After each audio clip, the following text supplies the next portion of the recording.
Well, property prices are trending upwards, according to new data. The total value of residential dwellings rose by over $140 billion over the March quarter, and prices could reach a new peak in January if the pace of price growth persists. Joining us now, the Executive Chairman of Yellow Brick Road Home Loans, Mark Bouris. Mark, as always, it's good to see you. So, a question there, if the pace of price growth persists, will that price growth persist in your view? No. Why not? Well, because a couple of things. So, first and foremost, the thing that creates increase in price is when either one or two things occurs. First, if demand outstrips supply. In other words, we get an increase in demand, and usually increase in demand is caused by more affordability, and more affordability is created when interest rates fall.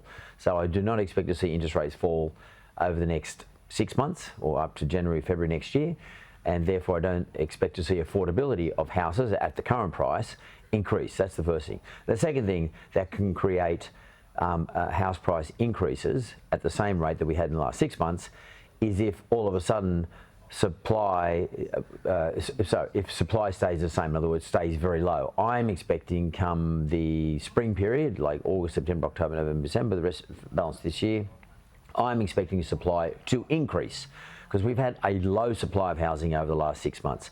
And I expect it to increase. And when supply increases, house prices tend to go down, not go up. And the reason why I think house supply will increase is because the fixed rates are going to start to bite in. We are going to have a longer enduring period. Yeah, correct. People, and a lot of people are saying, a lot of agents are telling me, people are hanging out to see whether or not this rhetoric, which we're hearing at the moment, house prices are going to go up before they sell. People are hanging out for that period, and if they don't see that period, they're going to have to sell, and they're going to sell into a big supply market. Right, okay, and how much of an increase would there be? I mean, NAB now talking, I just saw yesterday, it looks as though rates will top out at 4.6%. Is that going to feed into that argument? People just can't afford to pay things back, regardless of whether you're on fixed or variable?